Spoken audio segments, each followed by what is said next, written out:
सुप्रभात। 5वीं कक्षा के बच्चों का स्वागत है। आज हिंदी में मैं आप लोगों को क्रिया पढ़ाने जा रही हूँ। बच्चे तुम लोग पहले भी पढ़े हो ना, नाम वाले शब्द को संज्ञा कहते हैं और काम वाले शब्द को क्रिया कहते हैं। तो काम वाला शब्द यानी डूइंग वर्ड है ना। तो जिस शब्द से किसी काम का करना या होना जाना जाए उसे क्रिया कहते हैं। क्लियर? समझ गए? खेलना, पढ़ना, लिखना, चलना, दौड़ना, ये सब क्या है? क्रिया है। तो काम करने का बोध जिससे होता है उसे क्या कहते हैं? क्रिया कहते हैं। अब है, पहले तुम लोग सिर्फ क्रिया पढ़ते थे, अब क्रिया के भेद भी पढ़ोगे। तो मुख्य रूप से क्रिया के दो भेद हैं। अभी आप लोगों को इतना ही पढ़ना है। क्रिया के दो भेद हैं। पहला क्या है? अकर्मक क्रिया। अकर्मक क्रिया, अ यानी नहीं, कर्मक जिस क्रिया के साथ कर्म ना हो, समझे ना। कर्म नहीं होता है उसे क्या कहते हैं? अकर्मक क्रिया। वाक्य में जो क्रिया कर्म की अपेक्षा नहीं रखता, अर्थात जिस वाक्य में क्रिया के साथ कर्म ना हो और क्रिया का सीधा प्रभाव कर्ता पर पड़े, उसे अकर्मक क्रिया कहते हैं। समझ रहे हो? चलना, फिरना, दौड़ना, भागना, हंसना, रोना, मुस्कुराना, ये सब क्या है? अकर्मक क्रियाएं हैं। समझ रहे हो ना। राम हंस रहा है तो क्या हंस रहा है? प्रश्न का कोई उत्तर नहीं मिलता है, तो इसे कहते हैं अकर्मक क्रिया। बच्चा रो रहा है, क्या रो रहा है? इसका उत्तर नहीं मिलता है, इसे कहते हैं अकर्मक क्रिया। क्लियर? वह दौड़ रहा है, क्या दौड़ रहा है? इसका उत्तर नहीं मिलता है। ऐसी क्रियाओं को क्या कहते हैं? अकर्मक क्रिया। समझ रहे हो ना? अकर्मक क्रिया किसे कहते हैं?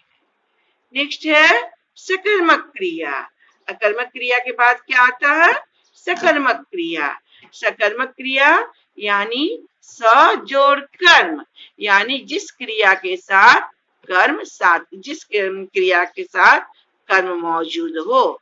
सकर्मक साथ में कर्म हो, अकर्मक साथ में कर्म नहीं हो।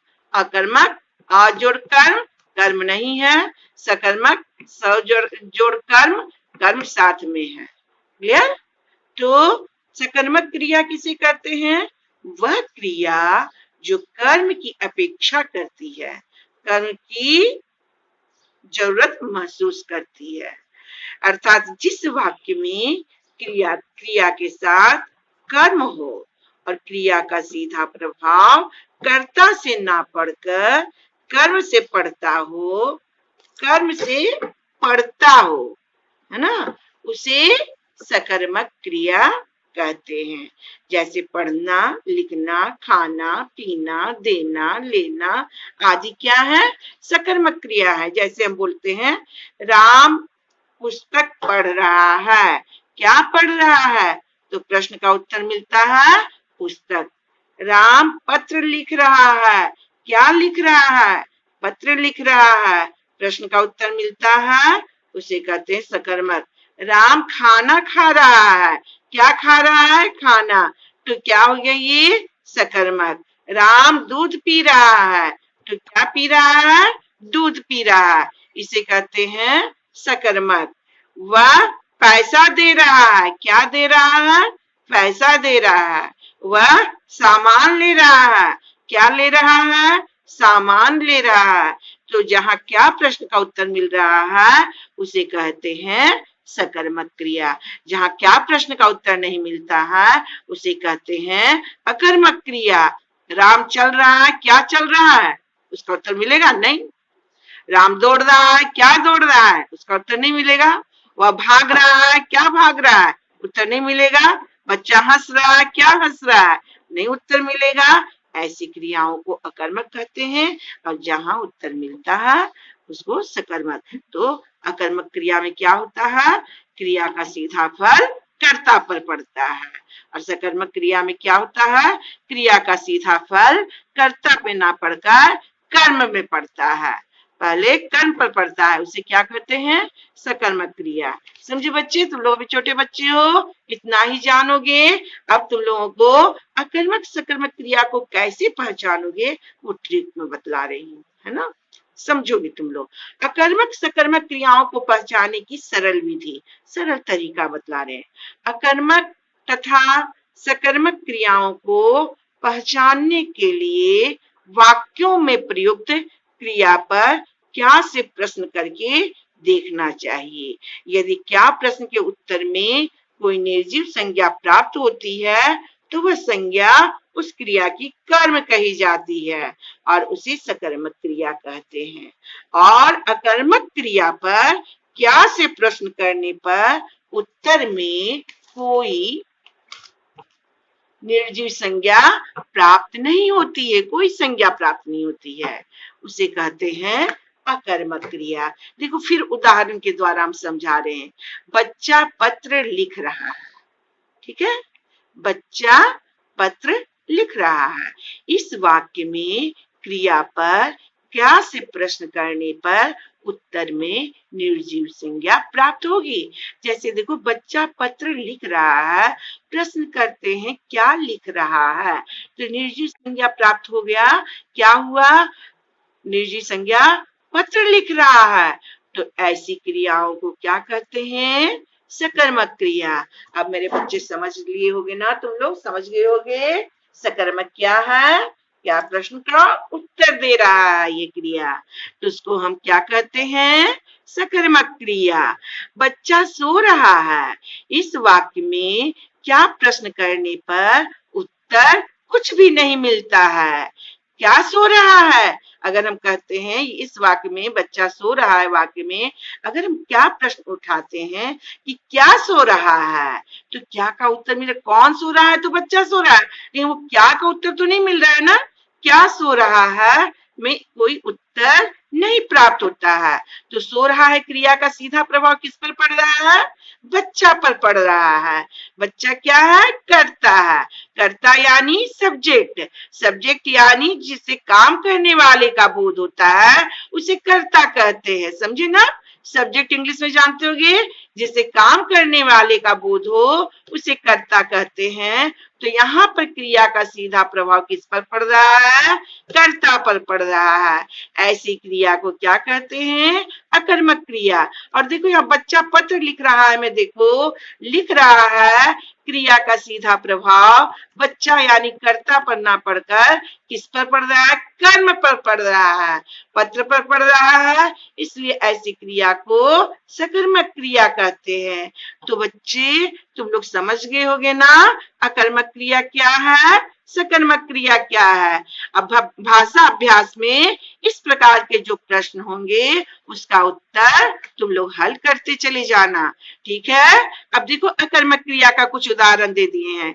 बच्चे दौड़ रहे हैं, है ना, क्या रहे हैं, बच्चे दौड़ रहे हैं। लड़की हंस रही है, क्या रही है, हंस रही है, लड़की हंस रही है, क्या हंस रही है, क्या दौड़ रही है, इसका उत्तर नहीं मिलता है। चिड़िया उड़ रही है, बच्चा रो रहा है। तो ये सारे उदाहरण क्या है, अकर्मक क्रिया के। और सकर्मक क्रिया का उदाहरण देखोगे, बच्चा अखबार पढ़ रहा है ना, क्या पढ़ रहा है, अखबार पढ़ रहा है। हम लोग क्रिकेट खेल रहे हैं, क्या खेल रहे हैं, हम लोग क्रिकेट खेल रहे हैं। शीला गाना गा रही है, क्या गा रही है, गाना गा रही है। वे अमरूद खा रहे हैं, क्या खा रहे हैं, अमरूद खा रहे हैं। तो देख रहे हो ना बच्चे, अकर्मक और सकर्मक का अंतर समझ में आ रहा है, समझ रहे हो ना। सीता गिटार बजाती है, कौन सी क्रिया होगी, सकर्मक क्रिया। क्या बजा रही है, गिटार बजा रही है। वह नहा रहा है, कौन सी क्रिया होगी, क्या नहा रहा है, तो उसमें क्या का उत्तर नहीं ना बनेगा, संभव ही नहीं है। तो ऐसी क्रिया को अकर्मक क्रिया कहते हैं। ठीक है बच्चे, अब एक प्रश्न और है, आपको लिंग पढ़ना है। लिंग किसे कहते हैं? जेंडर जो इंग्लिश में बनाते हो, मैस्कुलिन जेंडर, फेमिनाइन जेंडर, तो अंग्रेजी का जेंडर शब्द हिंदी में लिंग के अर्थ में प्रयुक्त होता है, जिसका अर्थ है चिन्ह अथवा निशान।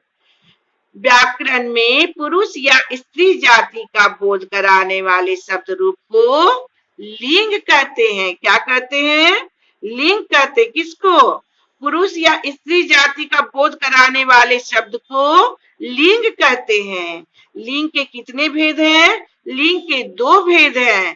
पहला पुल्लिंग। पुल्लिंग किसको कहते हैं? पुरुष या नर जाति का बोध कराने वाले शब्द को पुल्लिंग कहते हैं, जैसे बालक, पुत्र।